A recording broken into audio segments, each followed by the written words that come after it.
Olá, sejam bem-vindos à nossa aula de número 2 do curso Metodologias Ativas em Sala de Aula, Novas Estratégias para Velhos Problemas. E o assunto da aula de hoje são duas metodologias ativas bastante conhecidas, que é a sala de aula invertida e a gamificação. Vamos lá? Vamos começar pela sala de aula invertida. A abordagem atual da sala de aula invertida, como hoje nós conhecemos e como ela é acostumada a se apresentar, ela é comumente atribuída a dois professores do ensino médio no Colorado, Estados Unidos, que é o Jonathan Bergman e o Aaron Sams. E eles fizeram um experimento, por volta do começo dos anos 2000, e em 2007 eles publicaram o primeiro estudo a respeito disso. Esse método ele tem como propósito dar liberdade aos alunos de interagir com o conteúdo, seja ele qual for, de acordo com o seu próprio estilo de aprendizagem, o seu modo de aprender, o seu momento de aprender. E ele se provou um sucesso quando foi implementado pelos professores no Colorado e, ao decorrer dos anos, as trouxe assim de uma forma bastante efetiva, tanto pelos Estados Unidos quanto em outras partes do mundo. E nós temos aqui os preceitos que norteiam esse método chamado sala de aula invertida. É muito importante a gente conhecê-los. No nosso material eles estão muito melhor descritos, aqui é só um resumo, tá? Para a gente fazer aquela revisão. Então, como é que funciona, de um modo geral, a sala de aula invertida? A gente tem o melhor aproveitamento do tempo, justamente pelo fato de que o aluno ele chega preparado na aula, Ele não vem totalmente cru para a sala de aula. Além disso, existe um senso muito grande de responsabilidade, porque esse aluno ele precisa fazer essa tarefa, ele precisa ler o material ou assistir ao material para poder chegar na aula de maneira participativa. Maior proximidade professor-aluno, professor aquele mediador que vai circulando ali nos grupos, ele se aproxima muito mais e não fica tão distante lá na frente da sala, Se mostrou também uma ótima alternativa para situações de ausência de aluno, como atestados, licenças, em que o aluno ele pode ter todo o conteúdo de uma maneira estudada e depois, dialogando com o professor, esclarecer aquelas possíveis dúvidas. Percepção do próprio aprendizado, ou seja, quando participa da aula efetivamente, o aluno começa a reconhecer que ele aprendeu, porque na verdade, a aula não está sendo ministrada pelo professor, mas sim pelo professor e pelos alunos. Interação com o conteúdo, participação no processo de avaliação, o que é muito importante, porque não basta você só delegar responsabilidades, é preciso que o aluno também conheça que essas responsabilidades elas têm consequências e elas são avaliadas. Como é que faz essa avaliação? De que maneira ele é avaliado? Deixa de ser aquela coisa de prova e média aritmética para ser algo muito mais importante, que realmente mostre o aprendizado que ele tem. Uso de ferramentas tecnológicas, vocês vão ver que as metodologias ativas, todas elas são muito alinhadas com as tecnologias. E, obviamente, o feedback que tem que ser individual. É dado um feedback coletivo durante a aula, porém, o feedback individual ele é muito importante, porque cada aluno é tratado na sua individualidade e, portanto, aprende diferente. Como os estilos de aprendizagem são diferentes, obviamente, cada aluno aprende diferente, portanto, merece uma resposta, um feedback do professor também individual. Como desafios para a aplicação dessa metodologia ativa, sala de aula invertida, nós esbarramos em alguns velhos problemas que ainda assombram a educação do século XXI. O primeiro deles é o problema da inclusão digital, seja falta de acesso ou falta de conhecimento, manusear os artefatos tecnológicos. Segundo, a resistência pelo modelo tradicional e falta de percepção de que os tempos e os alunos mudaram, Muito mais por parte dos professores e gestores, porque não pense que é muito fácil você começar a implementar uma metodologia ativa, que, como diz o nome, elas são ativas e, portanto, elas saem um pouco da ordem natural, daquele modelo de controle da escola, e isso não é aceito por alguns gestores escolares. Então, temos esse problema, sim, de resistência. E a dificuldade dos alunos em assumir mais responsabilidades para a sua experiência de aprendizagem individual. O que significa assumir mais responsabilidades? Como eu falei, eles vão precisar preparar, ou melhor, chegar preparados por terem lido um texto, por terem assistido a um vídeo, por terem, estudado o material que é dado antecipadamente.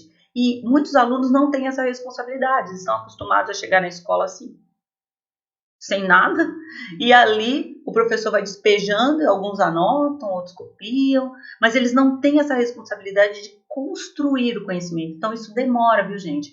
Os próprios idealizadores da sala de aula invertida, eles relatam, falam que é um desafio muito grande e leva tempo até que os alunos se acostumem a esse método. Infelizmente, não é fácil sair daquele modelo tradicional cômodo, passivo, para você atingir algo que vai te levar a um horizonte muito mais amplo.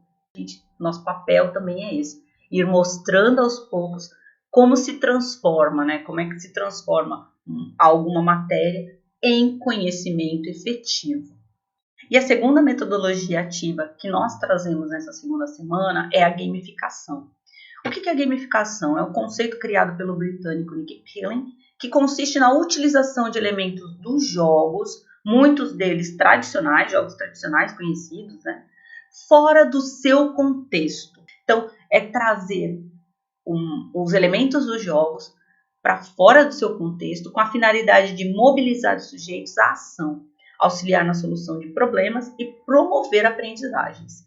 Não se trata apenas de usar jogos em sala de aula, nada disso, mas criar atividades que trabalhem com os princípios usados para estabelecer algo como um jogo. Então, o jogo tem regras, o jogo tem um certo método, né? Não é simplesmente jogar. Então, você começa com os alunos a estabelecer desde as regras desse jogo até a constituição final. Com a recompensa, o que acontece ao final desse processo todo. Então, você pegar uma disciplina como, sei lá, ciências e transformar um dia um conteúdo de ciências em um conteúdo gamificado pode trazer, além da motivação para os alunos, já que adolescente, criança, em geral, adora jogo, né? Além dessa motivação, pode trazer muitos ganhos, porque eles vão estar trabalhando com regras, muitas delas que eles mesmos estipularam. Então, construir essas regras também faz parte desse processo. Você pode começar desde a construção desse jogo até a implementação e a recompensa ao final do processo inteiro. Assim, no que é comum a todos, o que a gente pode destacar com relação aos jogos, né? Eles têm que ter metas a serem alcançadas, eles incluem restrições, regras, incentivos, imprime algum tipo de competição e desafio, isso é muito importante, que jovem também é muito estimulado por esse espírito, né, de competição, desafio, quando ele é bem colocado, né, não fomentando nenhum tipo de ódio, nada disso, mas uma forma de mostrar valor, sim, valor pelo que aprendeu. Eles também precisam estar situados em um contexto específico, não é simplesmente trazer um jogo de tabuleiro e falar jogue, não. Tem que ter um propósito, gente. Para ser gamificação como metodologia ativa, tem que ter um propósito educativo dentro do contexto da disciplina que está sendo aplicada. E envolvam jogadores, obviamente. Você não vai colocar uma pessoa para jogar sozinha. Então, é muito importante entender que jogo é uma coisa. Jogo como metodologia educacional é outra.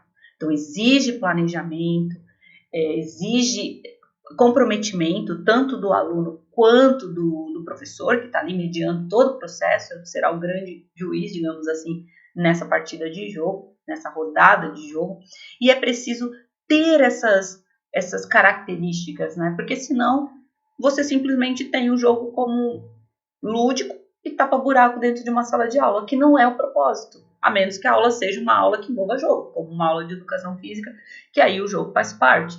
Mas se você quer trazer o jogo para dentro do seu contexto, da sua disciplina, que não é uma disciplina já intimamente ligada à prática de jogos, você precisa seguir alguns preceitos que fazem parte do que nós chamamos de gamificação.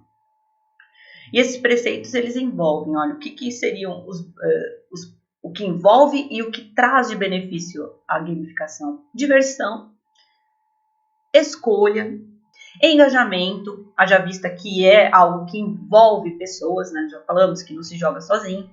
Exposição, porque de uma certa forma eles vão estar expondo conteúdos, expondo conhecimento, expondo-se a si mesmo.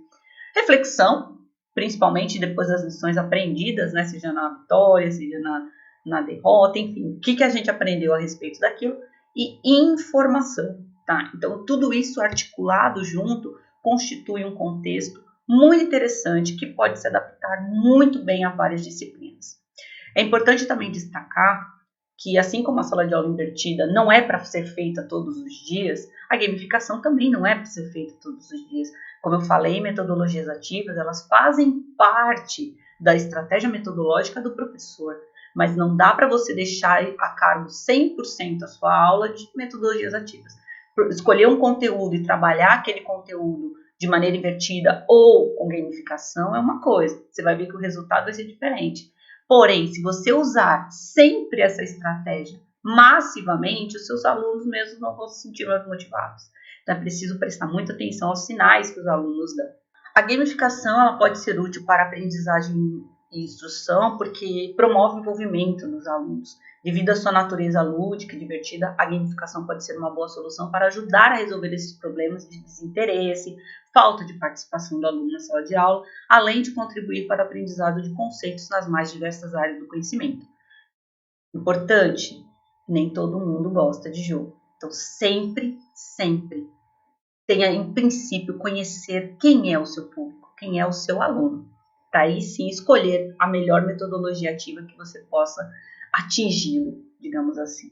Bom, e esse foi o nosso panorama sobre sala de aula invertida e gamificação. Nosso material escrito está muito mais rico, tem muito mais informações, né? Coisas que nós não conseguimos passar aqui em 10, 15 minutos. Então, peço que vocês assistam aos vídeos, leiam com atenção os materiais, participem da atividade e nós nos vemos na semana que vem.